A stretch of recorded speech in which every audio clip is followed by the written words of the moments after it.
Dhaggeeffattoota keenya kabajamoo kun hordofaa jirta Oromiyaa Dijiitaal Miidiyaa. Oromiyaa Dijiitaal Miidiyaan guyyaa har'aa keessummaa qabna. Keessummaan keenya guyyaa har'aa artisti Tufaa Wadaajooti.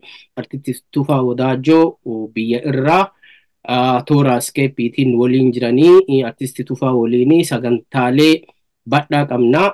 Mata dureewwan garaagaraa irratti waliin mari'annaa. Artisti Tufaa Wadaajoo akkuma beekamu artistii waliigalaati. Artistii nama sirbuu qofaa miti. Waliigalaa artistii waliigalaa jedhee waamuu danda'a. Isa kanallee kaafnee mari'annaa. Kanaafi artistiin kun biyya irraa na waliin jiranii. Guyyaa har'aa akkuma isiniin jedhee dheeraa waan adda addaa waan gaafilee garaagaraa kaasee waliin mari'annaa.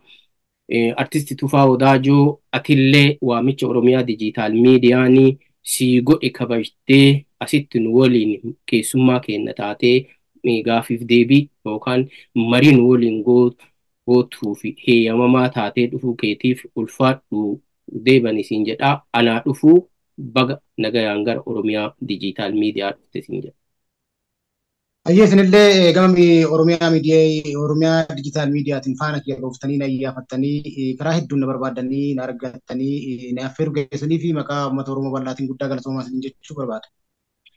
Hayyee ulfaadhu akkuma waliigalatti namoonni Oromiyaa Dijiitaal Miidiyaan namoonni hedduu ODM yookaan Oromiyaa Dijiitaal Miidiyaa karaa adda addaatiin beeku. Maaliifi yeroo garaagaratti waggoota dheeraa fi bara 2009 irraa kaasee keessummoota hedduu kumaatamaan lakkaa'an hedduu asirratti dhiyeeffannee bifa mari'iitiin, bifa wal baruutiin, bifa mata duree adda addaatiin fi barsiifata adda addaa hedduun dhiyeessaa turree jirra. Kanumaaf jecha artistoota hedduullee kan biyya keessa jiranis kan biyya alaa jiranis faana dhoofnee waa'ee aartiis haa ta'uu waa'ee Oromoo fi Oromiyaa irraa mari'achiisiisaa turreerra. Waliinis mari'ataa turre yaada ijaaramaa yaada saba isaanii saba keenya saba Oromoo bara jaarraa dheeraa fi cunqurfamaa haa ture fadhas cunqursaa jala jiru kana irrattis marii garaagaraa godhaa turree jirra. Kanumarraa kan ka'e artisti Tufaa sillee affeerannee asirratti si waliin mari'atuuf murteessine. Mee kallattimaanii gara mata dureewwan keenyaa haatti waa irraa mari'atuuf deemnutti oduu hin deemini. Akkuma sitti akkuma dubbataa jirru ati artistii kan irraa haasofnu waa'ee aartiiti, waa'ee biyyaatillee, waa'ee Oromootillee, waa'ee Oromiyaatillee. Kanaafuu wal faana deemanii wal biraan hafanii mee namoonni hedduu irra guddaa artistoonni keenya saba isaanii biratti baay'een isaanii beekamaadha. Gama weelluutiin, gama barreessaa adda addaatiin wantoota garaagaraatiin hedduun isaa beekamaadha. Mee ani Tufaanii eenyu ka jedhu anasii dubbatuu irra Tufaan eenyu, Tufaan eessa dhalatee, maal baratee, hojiin isaa maali, amma maalirra jira waan jedhu waliigalatti akka namoonni si hin beekini si baranii fi keessummaa Oromiyaa Dijiitaal Miidiyaa haarawallee waan taateef mee Tufaan eenyu? Egaa Tufaanii kan dhalatee guddate naannoo Oromiyaa godina Arsii Aanaa Roobee ganda Saddii Gaatuchaati. Tufaan aartii Oromoo keessatti qooddataa waa hundaati yoo jennu barreessaadhaa, weellisaadhaa, akkasumas immoo ogummaa aartii keessatti waltajjiis gaggeessaa, akkasumas immoo diraamaa nan barreessaa, taa'aa diraamaas yookaan tiyaatiras ta'ee nan hojjedha. Qooddataa waa hundaati jechuudha. Gama kaaniin immoo akka waliigalaatti namoonni hedduu kan naan jedhanii Tufaa dinnicha naan jedhu. Tufaan ifaa gaanii keessatti jechuudha kan waa hundumaanuyyuu akka yaada isaatti illee bahuu baatu waa hunduma keessatti gahee aartii keessatti nama bahudha jechuudha. Qooddataa waa hundaati aartii keessatti. Hayyee dhugaadha. Yeroo garaagaraatti akkuma tuu jette amma biyyaan keessa jiru kanatti dinnichaan waa hundaa keessaan dhabamu bakka hundaa jira jechuudha.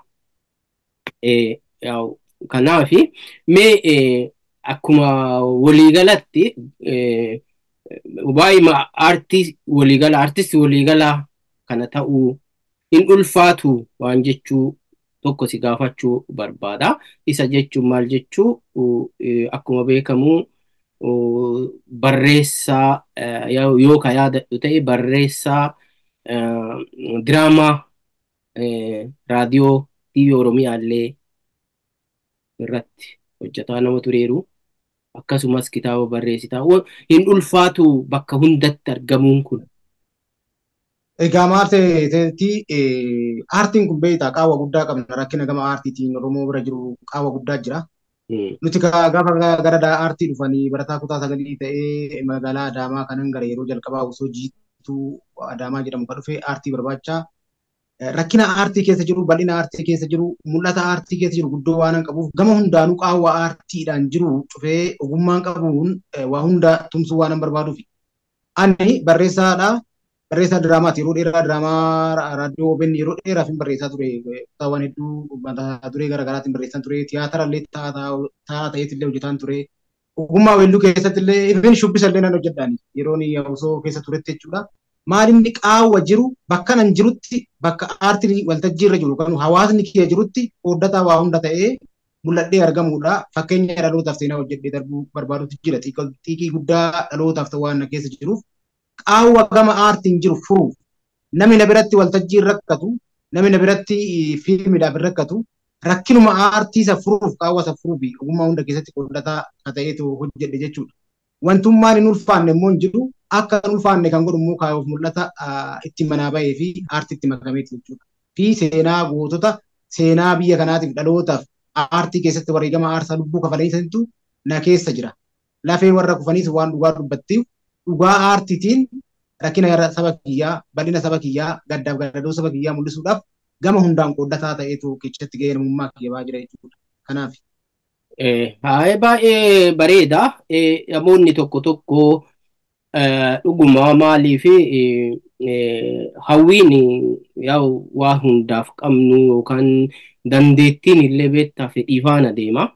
Namoonni hedduu dandeettii qabaatanii yookaan fedhii qabaatanii dandeettii kan qabnetu jiru. Kuwwan immoo fedhii qabaatanii akkasumatti jira miree wanti si dhaabaa diinagdeenis jira. Wantoota kanneen keessatti baay'ee wantoonni gufuu ta'anii daandii ati hawwite irra karaa san irratti karaa si dhaaban hedduutu jira. Mee isa kana hoo akkamiin dandeetta? Amma fakkeenyaaf namoonni tokko tokko yoo diraamaan tokko naannoo tokko irratti calliseeti nama fakkeenya istiidiyoo kana keessatti waa hedduu hojjechuu danda'a. Wantoota asitti naa guutamaniin maaliin jechuudha. Yoo immoo waraabbiin jira naannoo gara naannootti deemtaa. Yoo diraamaallee ta'ee waan hawaasa wayii guuruuf waan tokko hawaasa biraa fagoo deemtaa yeroo kanneenitti diinagdeen jira. Akkuma mata dureewwan hojii keenyaa badhatu yoo wantoonni akkanaa badhatanii jedhanii wantoonni baasiinis hin baay'ata. Inni kunniin gama ikoonoomii gama yookaan diinagdeetiin akkamitti wal simsiiftee ati akka na fakkaatutti tufaanii abbaa maatiitti abbaa ijoolleeti. Ta'uu danda'a. Yeroo ibsitu keessatti hin ibsine malee haa ta'u akkamiin danda'amamee kun jechuun sitti hin ulfaatu. Ani hin hojjenne nama mul'adhe malee biiftuu ganamaa ta'ee mul'adheen hojiin kiyya baay'inaan ifaa dukkana keessaa yookaan ifaa gaanii keessaa ta'e maalidhaa fi akka garaa kootti hin hojjenne maalidha. Dandeettii kootu gamaa gamana ogummaa qabu keessatti qooddataa ta'e malee gama diinagdeetiin haaluma nama na tumsu nama namummaaf oromummaa dhugaa qabaatee jechaa miti gochaan na tumsu argadhee hojii gurguddaa hojjedhu baay'ee jira. Yaa ta'uuti wantummaan natti ulfaatee amma hojii kiyyaa akka saba koo biraan hin geenye na godhu keessaa guddaan diinagdee qofa. San immoo akkuma malaaf haaluma aartii keessa turreen tooftumaan waanuma qabnu keessaa parsantii 5 akkas saba keenya biraan geenye malee wanta harkaa qabu akkan hojjenne kan na godhu maa inni dandeettii waa hunda keessatti hirmaachuu san namii osoo hin taane diinagdee dhabuutu namaa gadi na godhee ifaa gaanii keessaa ta'een jiraachaa jira yeroo ammaa kanatti. Kanatu natti dhagahama malee baay'ina keessatti qooddachuun keenyatti hin dhagahamu. Maaliif yeroo nama gatti qabiyyeen hojii ati hojjettu si gata. Fakkeenyaaf bara maaster pilaanii wajjin nu qabsoof hojjenne san sirba koo yeroon hojjedhu turtii sa'aatii afuriif waraabne yeroo san maastarii bilaanidha kumanni poostii jala itti magaalanii mucaa laraa dhufe tokkotu kaameraan gargaarii na waraabe dhabuurra hojii solaa bahee sadarkaa miidiyaa OMN uummata kiyya hunda biraan ga'utu osoo mucaa sun na waraabuu baate hojiiwwan akkasii kun maal inni qabiyyee yeroon irraa darbu hojjennaan akkasumatti keessatti ta'ee hafa jechuudha. Waan akkasii kana kan qabadhee taa'eetu sababa diinagdeetiin namaa gadi na godhe hamilee na cabsu waan baay'ee jira. Kan na dhiphisullee waama diinagdeeti malee waan hojjedhu keessatti aartii keessattan kennama kiyya waan ta'eef baay'ee tokko na dhiphisu. Milkaa'uu dhabuu kiyyatu na dhiphisa jechuudha. Diinagdee dhabuu kiyyatu na dhiphisa jechuudha. Malee qoddataa waa hundaa ta'uu kiyyatti baay'een gammada. Fakkeenya waa hundaa ta'uu dhalootaa ta'uu kiyyatti baay'een itti gammadee hojjedha waan hojjetu san. Rakkina qabiyyee daangessu qabiyyeen nama gatee deema gaafa waa hojjettu ija kamiyyuu rakkina saba keetii rakka quuqaa madaa waan saba kee keessa jiru sana aadaanis calaqqisiistee miidhama isaa gaarummaa isaa sanis ibsitu wanta yeroon gatu taanan namarraa duwwattafta kana kanaan duwwattafnee hojii waggaa 7 waggaa 5 istiidiyoo jijjiiru baay'een qaba.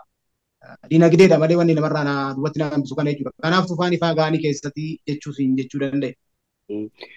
Lakkee dhugaadha maaliif diinaga kana wanti kaasee fi jechuun artistoonni hedduu hojiilee baay'ee hojjetanii yeroo kana immoo namoonni wal utubuu irraa sirboota dhugaadha maaliif sirba tokko yoo baastee jettus haa ta'uu kitaabas barreessitee sirbas baaftee wantoota gama aartiitiin ta'an hunda yeroo gootee jettu hawaasaa dhiyeessita. Hawaasni yeroo tokko sirboota namaa kan qeeqanis ni argina. Ka waa'ee aartii irraa yoo quban qabaanne ka akkanatti akkatti shubbisanuu hin beekne yeroo waa'ee shubbisaa qeequ argita. Ka waa'ee waraabbii miidiyaa sana eessa waraabamee hin beekne yeroo san koomentii adda addaa sirbuma isaan laalee kennu argaa. Garuu wanti inni namaa mijeesse hin jiru. Kana wanti jedhuufi yeroo hojiilee kenna keessatti anamma hojima hojjedhu kana keessatti hojima amma ogummaa fayyaa keessa hojjedhee jiraadhu kana keessatti hojiilee babaadhee yoo ta'e hojiin kiyya kan guyyaa yookaan pilaanii kiyya keessa hojiileen garaagaraa yoo jiraate hojii tokko fiixaan hin baasu hin bareedu waan ta'eef jechuudha. Ciccitee hafa yoo waan tokko irratti fuulleffadhe waan sana irratti ta'e maaliidhi bu'a qabeessa ta'a waan sana irratti jechuudha. Kanaaf yeroo baay'ee tariitii wantoonni amma yeroo baay'ee ati tufaan garuu ifaa gaanii keessaati miti. Aniyyuu Oromiyaa Dijiitaal Miidiyaanuu sin beeku ani dhuguma waaqa kana tariitii namni wal beeku miidiyaa irra wal affeeree yookaan baakgiraawundii ofii beekaa ani hojima keeti wama kan kee argee namni kun iddoo hedduu jira. Mee namni kun maaltu isa keessa jira? Gama kanaanillee mee anillee qooda kiyya bahee gara uummataatti akka beeksisu ka jedhu irraa ka'een garana dhufe. Kanaaf sillee wannoo jedhee yaada tufaan ifa gaanii keessatti jedhu sana kanarratti kanan jedhee baramma maalidha kanan hojjechuu qabu hin hojjenne kanaafetu caala jechuu kooti. Sababa diinagdee. Kanaaf sababni kunniin kana ati hin hafne hin mul'atteetta yaada jedhu waan qabuuf ani immoo akkuma waliigalatti hojiin baay'atuun baay'inni hojiileen hojjennu yoo baay'ate hojiin tokko irratti dhiibbaa geessaa bifa yaaddeen bifa barbaaddeen saba kee biraan ga'uu irratti gufuu sitti hin ta'uu jedhee gaafii akka gaafiitti si gaafadhe sababa kanaaf jechuudha. Walumaa galatti dhugaa maaliif namoonni keenya yeroo ammaa kana waa'ee aartii kana ati mee aartiin si maalidha? Waa'ee amma kanneen keessaa baanee gamoo aartiitti as deebinu aartiin Tufaa Wadaajootiif aartii akkamiin ibsa? Aartii jechuun maal jedhu? Artistoota yoo hojjetu. Anaaf aartii jechuun daawwitiidha. Calaqqee agarsiistuu seenaa duudhaaf safuu ibsituu saba tokkooti. Gaddaaf gammachuu keessatti illee ta'ee barbaachisummaan aartii utubaa waa hundaati. Biyya jechuu dandeessa. Bakka bu'aa waa hundaati aartiin. Aadaa keessatti, gadda keessatti, gammachuu keessatti, waa hunduma keessatti, sirna kam keessatti, seenaa kee, aadaa kee, afaan kee, waa hunduma kee guddisuu keessatti daawwitiidhaa agarsiistuu calaqqee seenaa fi ibsituu eenyummaa saba tokkooti. Aartiin anaaf bakka aartiin hin jirretti waa hunduma milkaa'uun hin ulfaatu. Utubaa waa hundaati. Utubaa biyyaati. Utubaa waa hundaa furmaata waa hundaati jechuudha. Diinagdee irratti illee ta'ee aadaa ofii guddisuu irratti illee ta'ee biyya ofii keessatti illee childoluuf ta'ee ittiin immoo gaarummaa agarsiisuuf ta'ee gaddaa gammachuu ittiin mul'isuuf ta'ee waa hunduma keessatti bakka aartiin hin jirre homaa hiikan qabu jechuudha. Kanaaf aartiin calaqqee agarsiistuu daawwitii ibsituu seenaa fi duudhaa fi eenyummaa saba tokkooti. Yes. Baay'ee ulfaadhu akka bareedaatti ibsite akka baay'ee akka mishaa ibsite maaliif dhugama aartiin bakki aartiin hin jirre hin jiru. Aartiin iddoo hunda jira. Dhalli namaa dhala namaa keessatti bifa kamiinuu bifa oolmettii jiruuf jireenya namaa keessattuyyuu guyyaa guyyaan bifa aartiitiin haa bahee mul'atuu baatu achi keessatti yeroo hundaa waan mul'ataati jennaan aartiin waan guddaadha. Aartiin immoo yoo kana ta'e. Even beektaa waaquma si uume galateeffachuuf illee yeroo irreechaa ta'e yeroo kamiyyuu aartiidhaan ibsata Oromoon.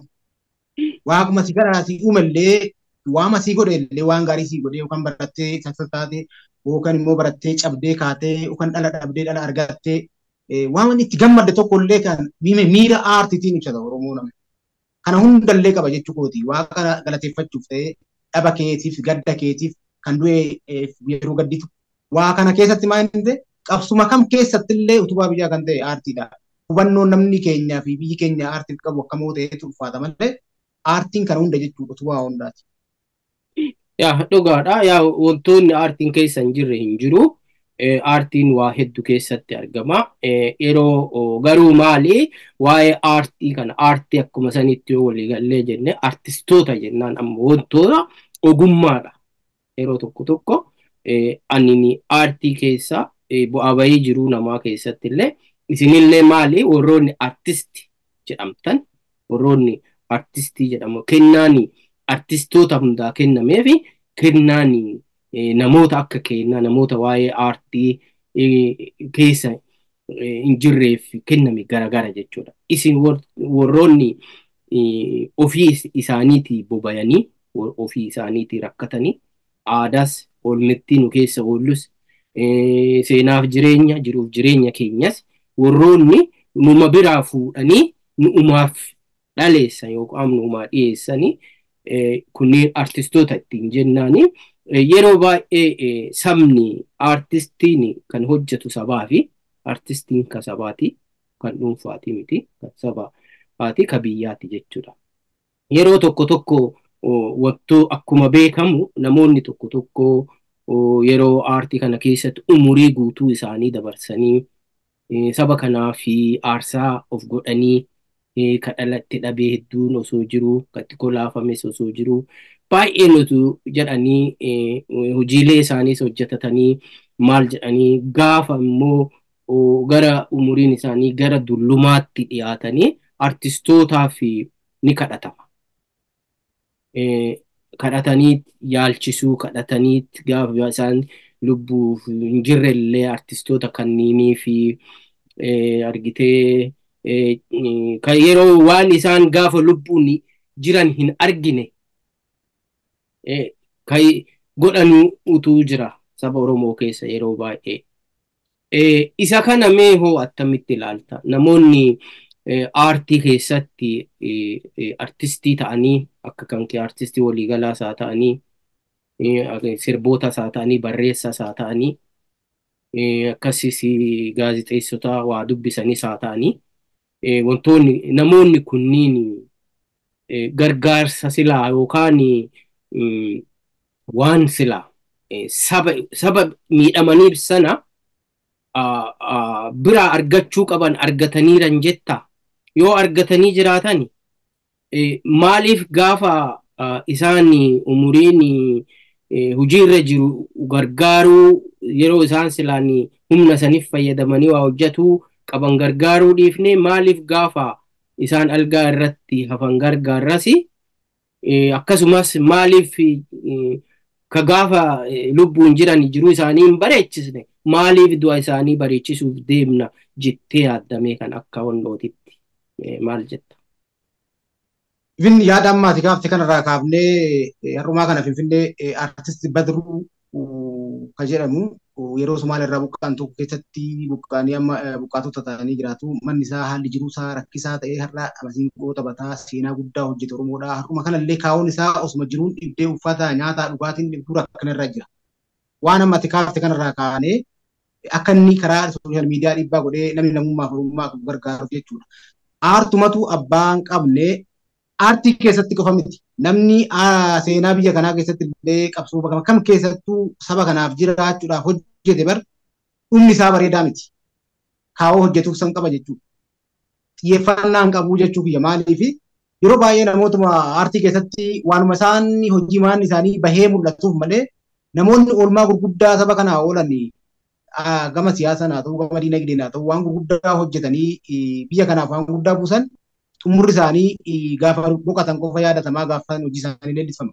Akka fakkeenyatti fudhatamee aartii kaka'eef yeroo baay'ee aartistoonni kun uummata isaaniif hojjetu. Haalli jiruu fi jireenya biyya keenyaa kun beektee gaafa saba kanaa hojjettu haala nageenya wal qabattee akkaataan itti hojii keessan illee oomisha keessan illee gabbaatee saba kanarra waa fayyadamtu uummata keessan waa argite waa hojjette jechuudha. Amma akka fakkeenya yoo kaafne yeroo ammaa kanatti aartistumti kamiyyuu feemasii yoo ta'e audiyoo qofa kiliipuma qofa gadhiisee yuutuub irra gadhiisa malee uummataa waliin argu. Haalli itti jiruu fi akka itti jiru waan daangessu. Kanumatu gaafa waggaa 5 6 booda dinagdeen isaa cabaa dhufee gaafa dhukkubsate yookaan rakkate waan itti yaadamu dhaba jechuudha. Abbummaa dhaba. Kanatti immoo ijoolleen keenya yeroo ammaa kunillee maal ta'u jechuudha akka aartistoonni durkaa'oo jiraataniif qabu waan hojjetaniif beeku. Taalentiin isaanillee aartuma saba kanaatiif illee madaafuu qabullee. Dhaloonni ammaa kun yeroo baay'ee kan luucca'u fa'aa argita.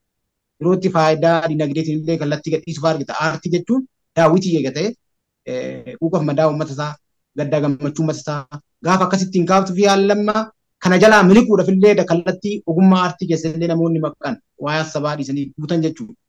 Maaliifan kaase abbaa dhabuu aartiiti. Ulfina guddaa namoota akkasii kanaas ilaa xiinxalli dura kennamuu qaba. Haala itti yaalamu sanillee godhamuufii qaba. Kanaa kan godhamu nama ofirraa qabuu fi nama namni dubbatuu fi nama immoo duraa duuba isaa hubatamee irratti hojjetamedha malee hundumti sunillee hin argateetillee kan hin milkoofne baay'ee jira.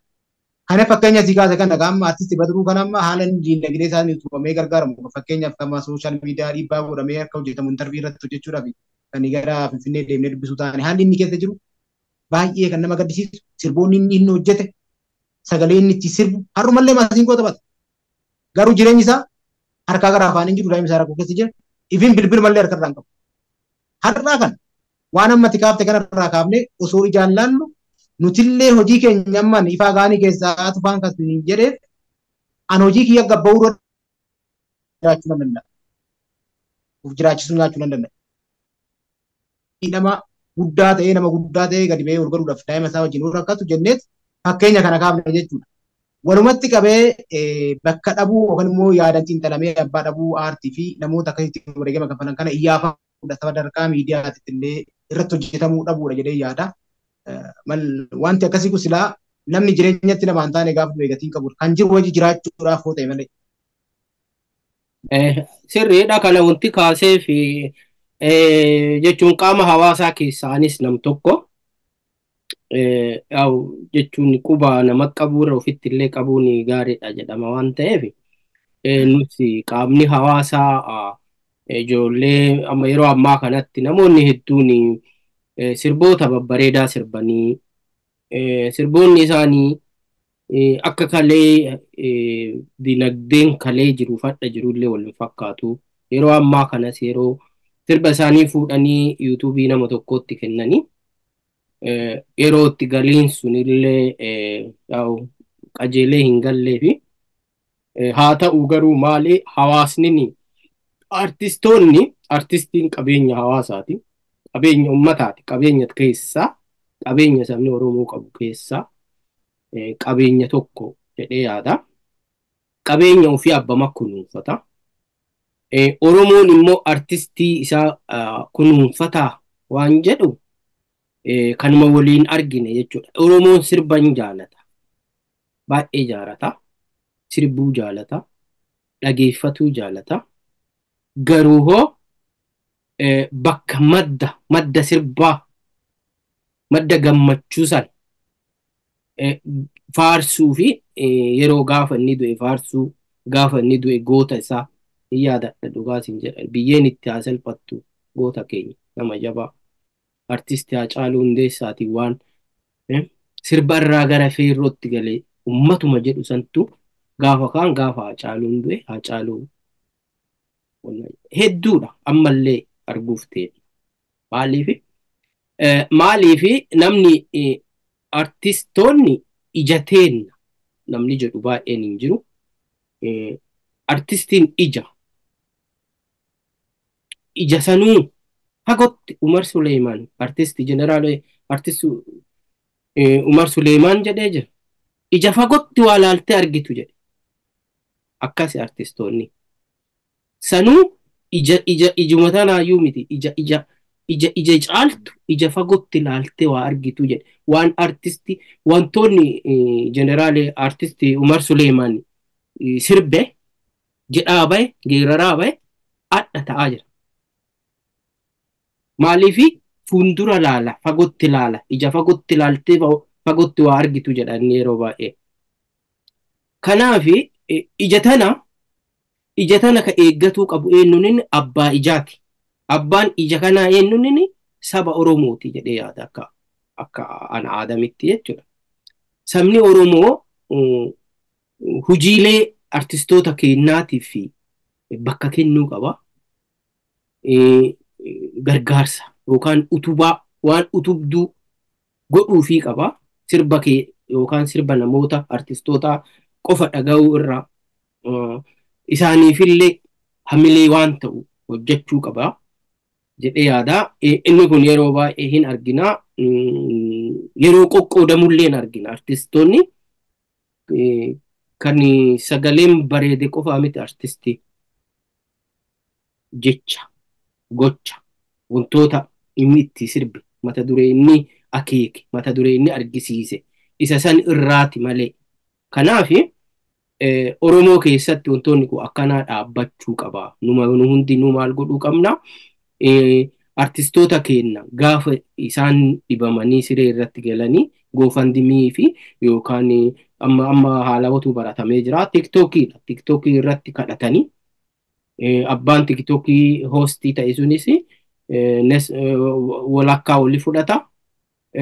Kun immoo dhaabbanni Chaayinaa immoo sabamoo 60% murata. Namicha san bira immoo namni keenya hoo as taa'ee leenca kennee jedha. Maaliif akkaawuntii isaatitti hin galchineefidha. Namoonni keenya warroonni dhuguma dhiifama naa godhaa warroonni tiktookii kanarratti silleen argaa yeroo tokko yeroo gargaarsa achirra goona jedhamu namni keenya garamii yaadaa jira waan jedhullee yeroo tokko si gaddisiisaa jechuudha. Pilaatfoormiin namni gurguratu irratti nama gargaarta walakkaa oli 60% dhaabbanni Chaayinaa tiktookii murate. Tahaaf immoo abbaan manaa sunillee fudhate. Maal gargaarame namichi kun? Namichi suni leenci tokko fakkeenya birree Itoophiyaa kuma meeqa? Isa san maaliif hin galchineef? Daayirektii oduu nama sanii doolaara 100 hagasiisan oduu 340 san oduu akkaawuntii isa irra galchee ture jechuudha. Maaliif hin gargaaramoo ofii itti gargaaramnamoo dhaabbata biraa itti gargaaramne? Sorry. Dhaabbata biraa ittiin gargaarraadha. Kanniin itti tooftaalee ittiin artistoota keenya gargaaru. Goofandimii yeroo goonu bifa kamiin goona waan jedhu kanniinii fi waa'ee kana wanti sii kaaseefillee yeroo baay'ee akkuma atu beektu artistoota gurguddoo keenya kadhannee fi awwaallee kadhannee fi yaalchifne akka artistii Zarihuun Wadaajoo Nuhoo Goobana akka Shaabii Sheekova namoota hedduudha maqaa waamnee wannaa hin jennu. Kanaafi dhumaatiin yookaan buuti artistoota keenyaa kana ta'uu hin qabu yaada jedhuu fi qeequmsi kun yeroo baay'ee gara hedduu irraa ka'a. Ana qofaa miti. nu waan kana gooneerra. Namni keenya kuni afaan kee dammaan qabe namni keenya kun amala addaa tokko horachaa dhufe. Jabana kana amala addaa tokko horachaa dhufe. Fakkeenyaati kaafte irraa kaafnee haa jennu. Maaliif leencaa sanii kallattii hin galchine namni amma hamilee fi maqaadha hojjeta malee namummaaf oromummaadha waa godhu baay'een jiru. Ofumaa keenya argaa jirra waan ta'eef. Namummaa oromummaa aartuma san tumsuudha. Wanti godhamu baay'een jiru. Si beekuudha qaba. Ganda isaa ta'uu qabda. Walitti dhiyeenya namummaa namarraa nama erguu qabda. Agam tokko aartiif aartistiin biyyaa barbaachisaa ta'uusaa baree aartuma san utubuudhaan namni sun hojjetuuf namni waa godhu baay'ee hin jiru jechuun hin danda'ama hin jirus jechuun hin danda'ama. Silallee maalidhaa gaafa tifoozoo kubbaa miilaa gareen tokkoof gareen tokko waa godhu waan numti ammatti fuula miidiyaa hawaasaa kanarratti godhamu miira keessa gaafa gale san isaa'u miira isaa san dhaggeeffatee hamilee masaa saniif godha malee tifoozuma saniin haala jiru isaan laaluuf godha malee namummaa isaati waan san gargaaruuf hin godhu. Bakka akkasii kanatti dhugumaan waan waaqni jaalatu lafti jaalatu aartistiin ittiin utubamu burseenan na yaadate jedhee kan godhu hin jiru. Waanuma ijaan argaa jirru jechuudha. Osoo akka ati jettu kan amma garee leenca wanti jedhatan gaafa fuula miidiyaa hawaasaa kanarratti gara biraatiin gargaaramu san kallattiin nama sanii kanan godha jedhee kan godhu hin jiru. Nuti maalidha maqaa biyya keessa jirra. Ifin yeroo ittiin waamanii hojii keenya promoot godhuuf iddoo itti gaafatantu jira, iddoo itti gaafatantu jira, yeroo immoo akkaawunti bakkeellee fudhatanii sirraa cal jedhantu jira. Haala ittiin nama gargaaran kanatti namummaa dhugumaan gahee aartiin uummata kanaaf qabu barbaachisummaa isaa baree seenaa fi waa hojjedha jedhee namni dhuskee waa tumsu baay'een jiru. Keessattuuf ilaalee keessan of ibsuu keessan immoo dubbachuu barbaada. Beekamtii fi waan godhataniin immoo waaqatu jaalata seenan nagarateeffatee osoo hin ta'in ittiin of barsiisuudhaaf hojjeta malee hin jiru. Kanatu badde. Kanan nu biratti dhabame eenyummaa amma kaa namni namummaa isaatiin oromummaa isaatiin wal bira dhaabatee aartii dhiisitu tokkummaa oromoo ta'uu tokkummaa sunuu seenaadhaan wal bira jiraatee oromoo waan baay'eedhaanis rakkina irraa sin gahuu hin cabusii waliis hin dhabusii waan baay'een isii furamas silaa maaliidhaaf aartumtillee sadarkaa sanitti amma deeggarsa dhabee jechuudha. Sadarkaa dhaabbilee adda addaa keessatti nama qabaachuu irratti iyyafatamteeti malee aartistii taatee gaafa deemtu kophaa kee gatiin qabu. Akkuma waliigalaatitti nuti waan baay'ee beekna. Namni namummaa isaatiin qabeenya qabaatee argita malee keessi isaa gama aartiitiif ilaalchi inni qabu zeero. Baay'ee rakkisaadha jechuu kooti. Gaafa fagoo ta'anii dubbatan kallattii gadhiisee jechuu kooti aartiin amma kallattii inni ittiin deemamaa jiru. Gaafuma boqote kanaa bar hundatu gargaarsa sammuu argata hundatu yaadatamaa hojjette bar ulfaataadha. Nama qabu nama sagalee irraa ta'u jiraatu nama yookaan goofan dhimmi sanillee daayisbuuraa keessa fira qabaatee irraa dubbatu jiru malee kan hin gargaaramnetu irra baay'ata.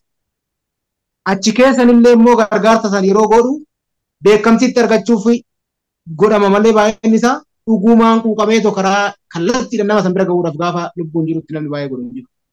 Aadaan akkasii bakka hin jijjiiramnetti fakkeenyummaan akkasii bakka hin jijjiiramnetti namni namummaa waaqa sodaaf oromummaa isaatiin bakka wal bira hin dhaabannetti dhiisii tifoozoo gandaaf ollaa oromummaa keenya wajjin bulla. Fiigin akka gadi baatee ifan gartu. Maali daree? Qofa nama keenyas tumsuu dandeenya aartii keenya hin jiru. Aartiin ispoonsaraan qabu aartistiin Oromoo rakkatellee haalli ittiin gargaaramu baay'ee gadi bu'aadha. Kanatti ifin gaafa boqote bu'aallee buusa miidiyaa foormaatii miidiyaatiifillee waa tokko ta'a. Tishartuun isaatillee bakka itti gurguramee gatii qabu jira. Namni fooloollee gaafa du'e irra argata biyya keenya keessatti. Fooloon miidiyaa hawaasaa kunillee nama fooloo xiqqaarraa kaasee gaafa boqotu dhibba meeqatu jira. Waan badee jala wanti jala girrisa namni keenya waan ta'eef jechuudha. Sirriidha baay'ee mee kana keessa haa baanu dhugaadha kuni maali ana qofa dhaggeeffattoota keenya yeroo tokko rakkina viidiyoo hanqina viidiyoo irraa kaka'een viidiyoon yeroo tokko jidduutti dhaabataan of qolchaasiniin jedhaati. Dhugama kana keessaa baanee miirri kun miira ulfaataadha. Miila maaliif namoonni aartii jaalatu aartistoota isaa maaliif hin utumne waan jedhutu kana nu kaase maaliif baratamaa dhufee jira. Immoo maali tokkoffaa wantoonni waa'ee TikTok illee kaasee fi namoonni keenya karaa ittiin gargaarru oduu birrii 1000 nama yoo kennite oduu hin jiraancete namni qaamni birrii sana irraa komishiinaa fudhatu muratu jiraachuu hin qabuudhaan. Kanaaf kaasee gama TikTokiitiin immoo koomishiniin karaa 2-3 irraa citee gargaarsa namni tokko kennu sana tariitii na argaaf kennaara ta'a. Akka ati jette ta'uu danda'a. Rakkinni achi jiru sun akka dhaabbatu waan barbaaduufi. Maaliif namni yoo wal gargaaruu barbaade TikTokiin piroomishiiniif yookaan rakkinna jiru sana ibsuuf achirra mari'annee yeroo mari'annu asirratti leenca darbuu osoo hin taane akkaawuntiin nama sanaa achirra taa'ee akkaawuntii sana irratti namni tokko taa'ee piroomis ta'ee maali waan kana irratti illee hojjannee yookaan namoota waan san hojjetanis gama dandeenyuun gargaarree utumnee warroota waan bareedaa hojjetanii waan beekuuf jechuudha. Eenyu Gadaa Taalenti Shoo artist Amin Hussein fa'a artistii ijoollee Mahandis Galatoo fa'a artistii Faayoo Mootii fa'a Muiddiin fa'a akkasumas Adinaan fi Addisuu Karrayyuu fa'a ta'aniiti Taalenti Shoo qopheessanii Gadaa Taalenti Shoo irratti namni achi maali akkaawuntii isaaniitiin namni galche malee garuu TikTok irra hojiin jira. Waggaa tokkoof hojjetanii marsaa tokkoof hojjetanii marsaa tokko irratti bu'aa guddaa hojjete warri sun. Maaliif kallattii akkaawuntii nama biyyaa Mahandis Galatoo irratti galee wanti suniin ijoollee tokko haga 3 bayanii 100,000 kaasee badhaasanii jechuudha. Guddaa hojjetame. Inni maali? Eenyuyyuu ababaa darban tana eenyuyyuu ittiin fayyadamne isiin tunini yoo piroomishiinimaaf waan saniif yoo taate malee achirraa hin eegga bu'aa qabaachuun pilaatfoormiin sun baay'ee namni achirratti hin argaa namoonni achi arganii jedhan maal godhanii waan san karaa akkaawuntii baankii biyyaa saniitiin galchaniiti gargaarsa godhanii gargaarsisu immoo waa hedduu utubee argineerra jechuudha. Amma kana dhaamsi kiyyaasumaan waa'ee kana irratti namoota dhugaadha maaliif initiative fudhatanii itti gaafatamummaa fudhatanii nama wayii gargaaruuf bayanii waa wayii dubbatuun baay'ee waan jajjabaatuu qabamu ammallee itti fufamuu qabu. Gargaarsa qopheessuun ka dhibames ka rakkates ka waan ta'e hundaafuu waa hojii harkaa qabullee gargaarsa karaa kanaa haa gargaaru. Garuu hoo ababaa kennaa yookaan leenca kennaa yookaan kofiyyaa ol darbaan osoo hin taane birrii 50 Itoophiyaa 10 Itoophiyaa akkaawuntii kana galchaa jedhee namni irraa galmeessaa ibalu hagam kenne jedha. Oduu karaa saniin nama gargaaranii ka jedhuu fi dhaamsi kiyya ijoollee teennataa nama gargaaruu fi asirra teettanii leenca ibalu kenne jettanii isa sana illee madaalaa jechuu barbaadeeti kana kanumaan keessaa baana jechuudha. Dhaamsumaaf fi wantootuma taajjabe irraa waan kaaseef jechuudha. Mee akka artistii waliigalaatti artistii Tufaa Wadaajoo hojiilee baay'ee hojjetteetta. Akkuma jalqaba jedhaa turre artistii waliigalaa jenneerra. Mee hojiilee hojjette maqaa isaanii takka lama jettee naamuu dandeetta? Kan namoonni beekanis tariitii kan namoonni kana eenyutu dhagayaniillee waan sana arganiillee eenyu hojjeteera jechuu malu hojiilee mee haga addaatti gaafa aartii irraa jalqabde mee akkamitti aartiitti akka seenteef achi as immoo hojiilee maal hojjette fi aartiitti gaafa seenteerra akkamiin gara aartii dhufte aartii irraa immoo erga gara aartiitti dhufte hojiilee hagam hojjette maal hojjette artistii waliigalaa jedhamuu dandeenya.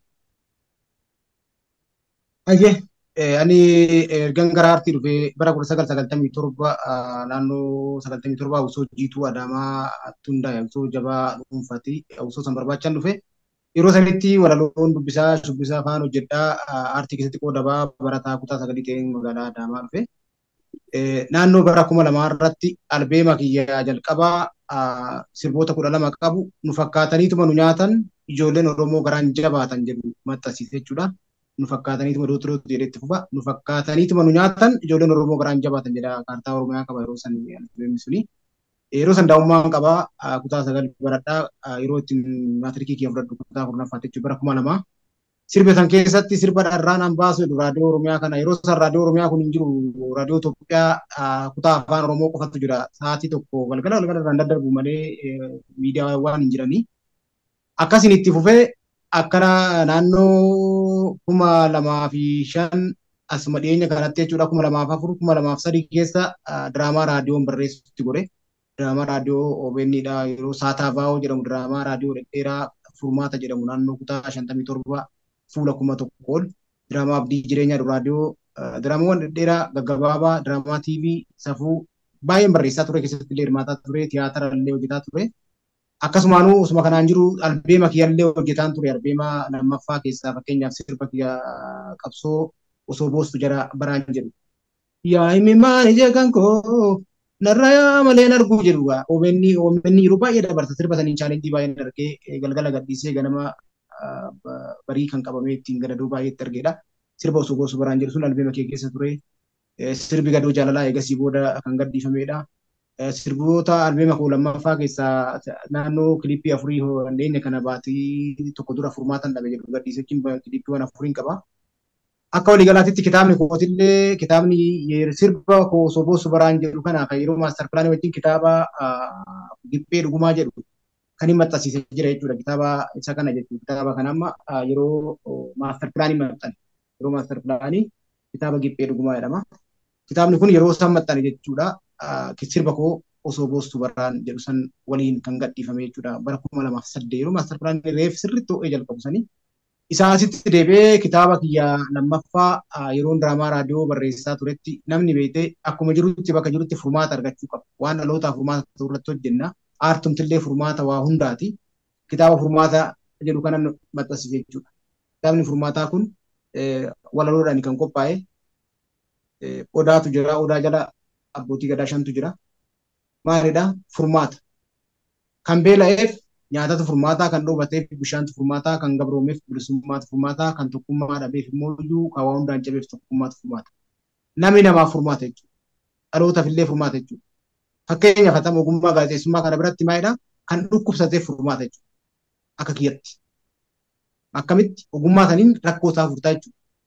Namni namummaa isaatiin waa hundaa furmaata akka ta'e. Rakkoo dinagdee biyyaa yookaan rakkoo dinagdee uume tokkoo fi ogeessa dinagdeetu furmaata. Kan beela'eef nyaata furmaata, kan dhoobateef bishaantu furmaata, kan gabroomeef bilisummaatu furmaata, kan tokkummaa dhabeef tokkummaa furmaata, waa hundumaaf immoo Oromoodhaaf immoo odaa kanaa fi abbootii gadaa kanatti furmaata. Sirna gadaa jechuudha. Akka kiyyatti jechuudha. Namni gaafa of ta'ee wal ta'ee waan dhalootaaf ta'u hojjechuu irratti bobba'ee nama of ta'etu namaaf ta'a, nama wal ta'etu dhalootaaf ta'a jechuudha. Furmaanni kanaan kitaaba furmaataa kana maxxanse. Kitaaba furmaataa kana booda kitaaba lamaan qaba. Kitaaba giphee dhugumaa jedhu furmaataatti albeema lammaffaa keessaa sirba 4 kan kilippiin hojjetame. Isaawuu naannoo waggaa 6-7 guuteera albeemni lammaffaa kun. Haalli itti jiru baay'ee wanta natti hin tolle. Kanaan duratti illee ifaa gaanii keessatti jedhee waan kilippii yeroo waraabullee baasii ogeessa kaameraa gati giddu galeessa nu argadde shubbistoota nama. Asiin jireenya koo keessatti jireenya gadii namaa gadii jiraachaa kaawoo kiyyasaniif waan jiraadhuuf namni aartii sabaaf waa hojjeta. Chaalenjii gurguddaa waan qabuuf hojiiwwan gurguddaan hojjedhe eegama kana CD walaloo guutullee da'umsi ciniisuun booda jedhu nan qaba. CD walaloo guutuu jechuudha da'umsi ciniisuun booda. Namni tokko kan inni da'uu danda'u kan inni immoo argachuu danda'u dubartiin kamiyyuu jechuudha lafa kana gubbaatti erga ciniinsifattee booda da'umsi ciniisuun booda. Saba kanaafillee kan waa bu'aa buusuu dandeessu sabummaa keetiin oromummaa keetiin dhukkubsattee seenaa gootota kaleessaa kan qabattee kaawoo Oromootiif jijjiirama Oromootiif dhalootaaf fakkeenya yoo qabsaa'ootaatiif gootota seenaan isaanii bara baraan yaadatamuutiin kaate da'umsi ciniisuun booda kan yoomsan ciniinsifattee gaafa kaate saba kana waa buusuu dandeessa. CD da'umsi ciniisuun booda jedhu nan qaba. CDdha. Waa baay'eedha kan inni harkarraa qabu. Wantummaan ani keessatti qoqqooddataa maaliif yoo tokkoon dide tokkoon hojjedhaan. Tokkoon tadu tokkoon hojjedha. Amma immoo bara kana keessa abdiin muru jedhee maal attan jalqabe ijoollee keenya aartii keessatti qooda qabaatanii dinagdee duwwaarraa nama utubuu qaban maalan godhaa hojii kiyya isaaniin isaan keessan dubbachuu jalqabuu qabeem. Abdiin muradhu yaada kan xumuraa. Sababa ispoonsara nama jechaanii qofa nama gochaan aartii utubuu waan hin arganneef isaan hojii kee albeemaan hojjedhee qaqqabuusan keessaa nama dandeettii addaa argadhee jiraannan waan giddu galeessa ta'een dabartee isaan keessaaniin Oromoo biraan hojii kee gabuu irratti ceechuudha. Sadarkaadhuma abdii murannaa dhiisuu jechuudha. Kana qabaa hojiilee hedduun qabaa. Hojiin kaa'amma nuti ofirraa dubbanneef osoo hin taane hojii keenya uummata Oromoo bal'aa akka Galaanaa, Gaaddisa, akka Baana Odaa hedduu akka sanyii xaafii kana bira namni argaa dhageettii ta'ee waan ofii jala fiiguu hojii keenya illee beekatee yaada. Akka nattiin hin jira jechuu barbaade. Hai baay'ee ulfaadhu dhugaa kuni hojiilee boonsaa, hojiilee gugurdaa, hojiilee namni umurii atadha keessa jirtu kanaan hin hojjetini hojjetuu hin dandeenye hojiilee ciccimoo hojjette keessattuu bara atamma waamtu kana diraamaan afaan Oromoo dheeraa galgala sa'a saniyyuu gabaabduu sanuu irratti namoonni yeroo sanatti waan sanuu kaka'umsa sanuu qabaattee miidiyaa sabni Oromoo keessaa dhiibamee ba'e. Saniifuu achittuu tattaaffii gootee achi argamuun keetiyyuu waan guddaadha. Nama boonsa jechuudha. Dabalataan immoo akkumaatuu jettee sirboonnis hedduu sirboota babbareedoo sirboota silaa gurrattis tolan kadhaamsaa mimmidhaagoo dhaamsa gurguddaa of keessaa qabanii dhiyeessitee saba keetii fi gumaachiteetta. Immoo dabalataan immoo kun gahaa mitiyyuu jettee deebitee kitaaba namni yeroo ammaa kanatti hojiilee amma waamte kanneen sirba kana jalatti illee kitaaba barreessitee ogummaa barreessuu saniyyuu kitaaba tokko namni barreessee maxxansuufu gulaalchifachuufu gulaalaa bahee achi deemuufu waa hedduu bu'aa bahii hedduu akka darbu nan beeka. Kunniin hundinuu maal dandeettii qofaa natti hin fakkaatu dandeettii bira fedhiin jiraachuu qaba. Fedhii guddaa aartii guddisuuf aartii ofafotti aartiin Oromoo akka guddatuu fi aarsaa of gootee waa hedduu hojiilee gurguddaa hojiilee boru gaafa atiin jirre jiraachuu malan jiraachuu danda'an malaniyyuu miti jiraatan dhibbumaan dhibbatti jiraatanii hojjattee jirtaa. Kanaaf gamanumaanii akka Oromiyaa Dijiitaal Miidiyaatti hojiilee haga ammaa hojjatteef galatoomi jedhee galata sii galcha. Akkasumas dhuguma artistii waliigala yeroo baay'ee ka jedhamu asumaan si mirkaneessuu barbaada. Maal seete anamma nama waggaa 5 dura du'edha. Nama yaada foon koo dhaabatee deemu jechuun koo kana maaf asii kaasaa artisti Daadhii Galaan gaafa rasaasan biratti rukutan waltajjii osoo gaggeessaa jirudha. Maaliif kaayoon inni itti dhiiga isaa dhangalaase sun na keessa jira jechuudha.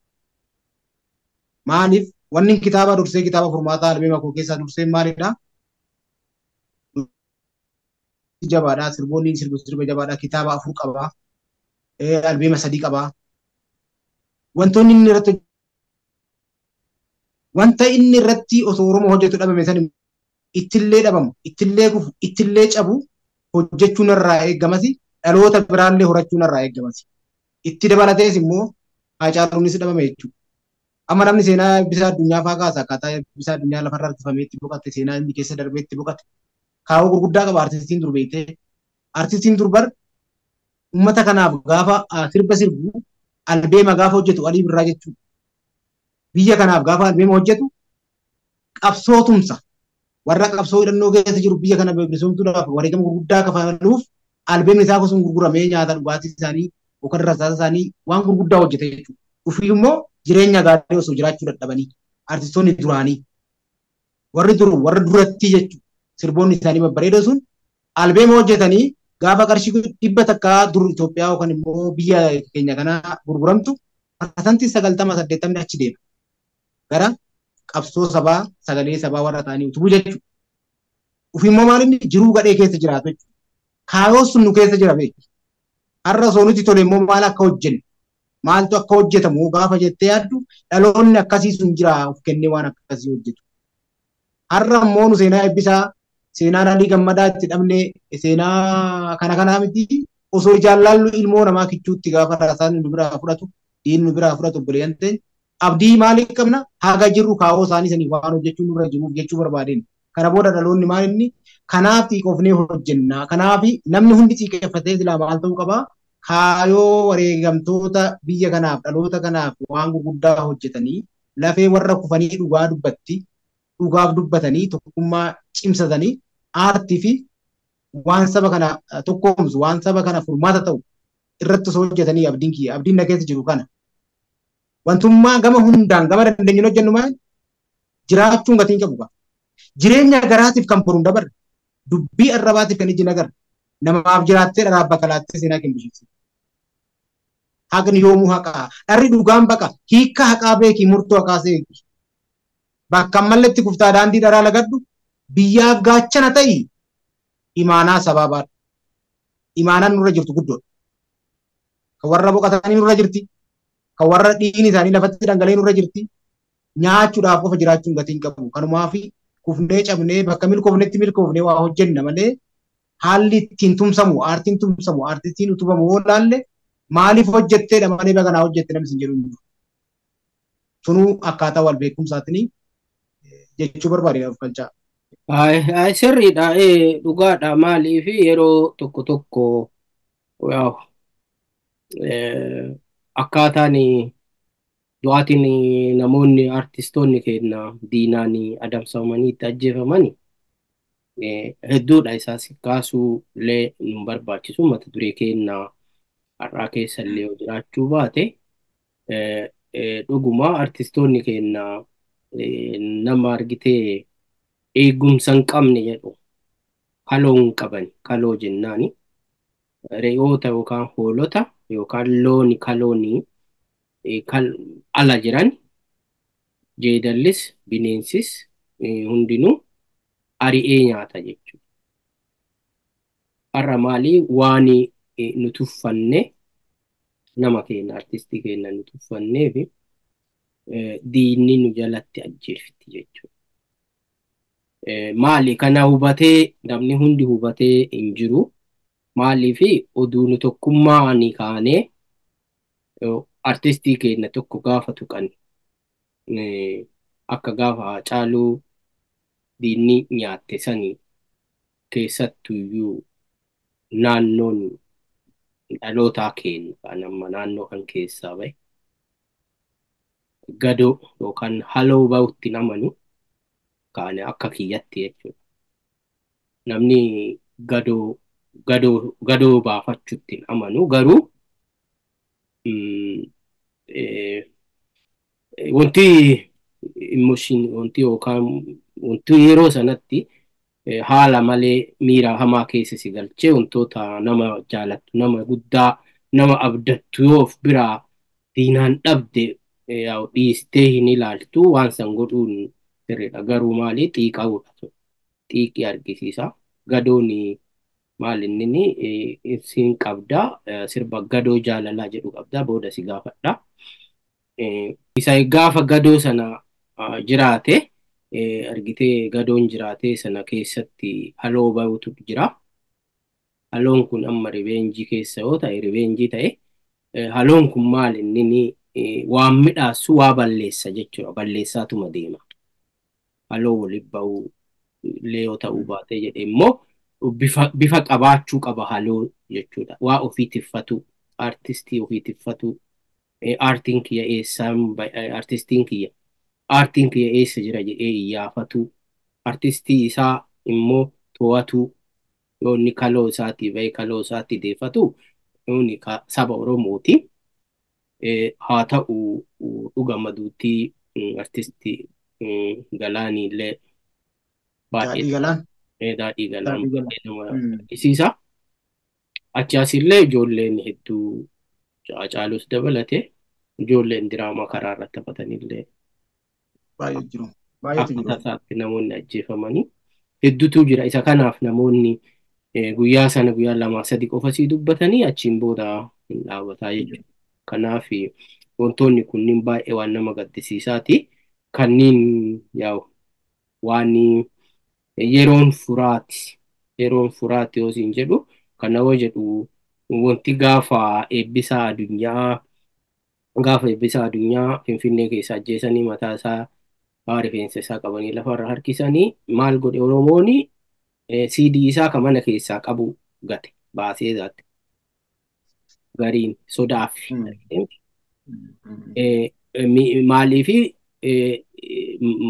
mootummaadha waan san godhe qaccee waliin qabame yoo amma CD sana sirba sana namni dhagaaru yoo argame akka isaan godhan jechuudha. Maali jaalala dhabeeti miti ofiif jiraachuu adda bulee biroo arguuf ka jedhuu fi namoonni CD bu'anii hin fageessanii ka dhosseetu jira ka maal godhetu jira jechuudha. Har'a hin jiru sun seenaa san bira darbeera Oromoon adda osoma jennuuyyuu seenaa akkasiisan seenaa sodaa akkasiisan dhaloota sodaa cabse ka jedhamu kanaaf dhaloota akkanaattu amma dhufee jira gaafa Hacaaluun du'e qoma dhiibbee namni bahee sirba isaa banee sirba isaatiin waan fedhe godhe malee akka gaafa eebbisaa addunyaa ta'amsanii hin dhokanne namni hin sodaanne maaliif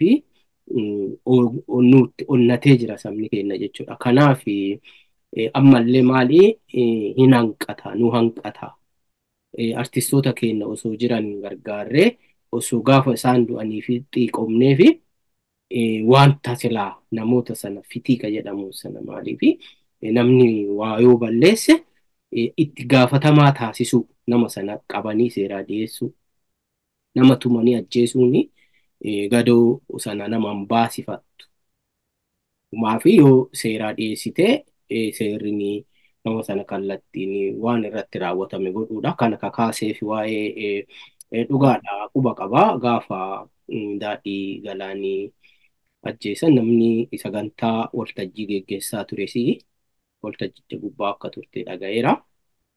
Dhugaadha ulfaataadha maaliif namoonni bara liqeeffadhee jiraadha namoonni jedhan tokko ni jiru yoo ta'ullee baatee jedhe maaliif ibaru la biraa du'e anafe ani immoo bara liqeeffadhee jiraadhee nama jedhu hedduutu jira jechuudha. Yoo dhugaallee ta'uu baate yaa'u jechaan bareechisuuf yoo ta'e malee haa ta'u dhugama maaliif namni Oromoo hundinuu du'eetuma lafa jira. Barakan hundi kennaa du'e jechuun namni batalaa dachee Oromiyaa jedhamtu san keessa jiru hundi isaayyuu nama edana bulee boru argaa nama jedhu hundi isaanii jechuudha. Kawaayee mootummaa dubbatu kawaayee mootummaa barreessu kawaayee waa godhu kanneen dhiisiiti normaali namoonni ni biraatiyyuu jechuudha. Mee dhaggeeffatoota keenya kun hordofaa jirtan Oromiyaa Dijiitaal Miidiyaa qophii keessummaa ka artisti waliigalaa Tufaa Wadaajoo waliin godhaa jirru. Artistii waliin keessattuu weellisaa waliin taa'anii afaan naman gossanii mee sirboota hedduu qabda. Sirboota akkamitti babbareedoo hedduu kan shubbisiisan keessaa mee tokko sagalee keetiin nu jedhiitiiti dhaggeeffatoota keenya affeerraa ergasii walitti deebinaa. Ita charaaba barbala keessa dura maalooda mayita charaaba barbala keessa dura abjuulillee halkan sumayyaadha bula maalooda abjuulillee halkan sumayyaadha bula xaafii saruu maali ingilchuu seeruma maalooda maxaafii saruu maali ingilchuu seeruma naafis ta'uu baattus dhumni keeruma maalooda manaafis ta'uu baattus dhumni keeruma. Egaa sirba gadoo jaalalaa kiyya namni jaalanne jiru yoo baay'ee sirba kanaan na beekanii. Sirba kiyya maastar pilaanii yookaan osoo boosu barattaansee sirba gadoo jaalalaa kana namni baay'een ni jaalata jechuun afaan kana isin durse galatooma. Ayyee ulfaadhu dhugama sirba gadoo jaalalaa jedhu kanaanis hedduu jaaladha. Mee isa deebiisi gaafadha dhaggeeffatoota keenya sirba kana irraa affeerree walitti haa deebinu achi booda mee waa'ee gadoo jaalalaa kana irraa haga tokko si gaafadha.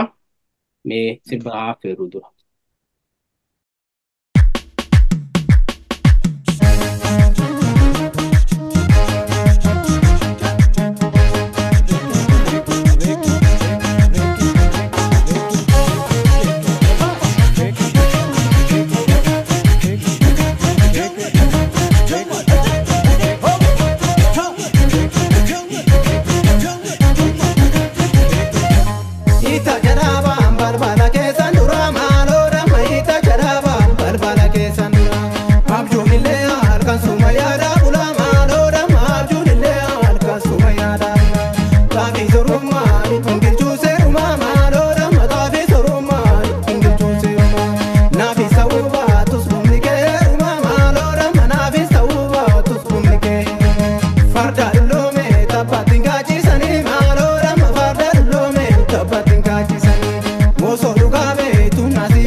Jaarsan araarsinee dubarri wallamnaan geeshoo dhumarratti warri walii gale maal godhisiin jedhan dubbii dhumarratti wallu hankaasuudhaaf sobduun odeessite dhaabatus wardiyaa waaqa walluu hire dhiisa odeessani dhumni tanteetiyaa wallu hankaasuudhaaf sobduun odeessite dhaabatus wardiyaa waaqa walluu hire dhiisa odeessani dhumni tanteetiyaa yehimi waan fadha yaadame maaloo natti mimee mala yaadame maaloo yeetoona dhoortite yaadame maaloo jaalaltitee bala yaadame maaloo jaalaltitee bala yaadame maaloo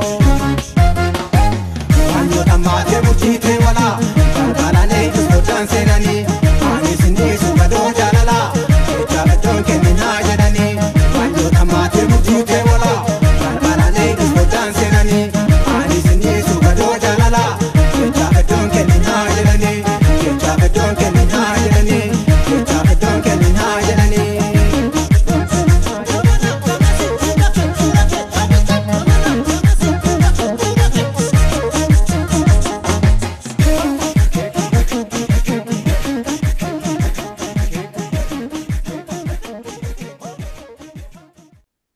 Hayyee walit dachaaneerra sirba baay'ee bareedaa sirbii ajaa'ibaati.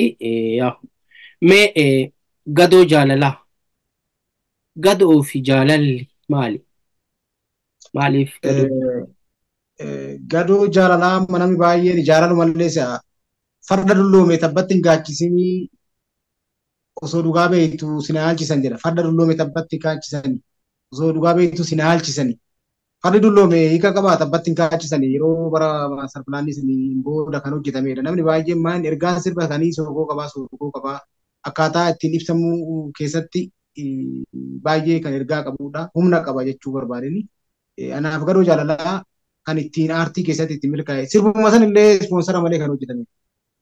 Xiiqidhaan jechuudha. Sirba osoo bosu baraan isanii wal qabate ogummaa kaameraa guutuudhaan kwaalitii isaa eegee osoo hojjetame hojii sun kan caalaatti na baasuu danda'udha gadoo jaalalaa. Sababa saniin dhiyeenya kana hojii hojjedhe furmaatan dhabee baatii tokko dura hojjedhe daa'ima haati ishii narviidhaan dhukkubsattuuf dabarsee kenne jechuudha. Seenaa waacii keessatti waan hojjetameef hojii baay'ee naa fi itti milkaa'e hunda keessaa hojii uummataa walitti na fide keessaa tokkodha. Baay'ee namatti tola. Baay'ee dhugaa yeroo tokko tokko gadoo jaalalaa miira wal makaa qaba. Asuma waan tokko si gaafachuu barbaada. Yaa ati barreessaadha. Sirboota hedduu qabdaa, sirboota babbareedoo qabdaa, dhaamsa babbareedaa, sirba kanniin yeroo namatu sii kennamu, namatu sii barreessamu ofumaa barreeffatta. Walaloo yaadaloon isaa hoo.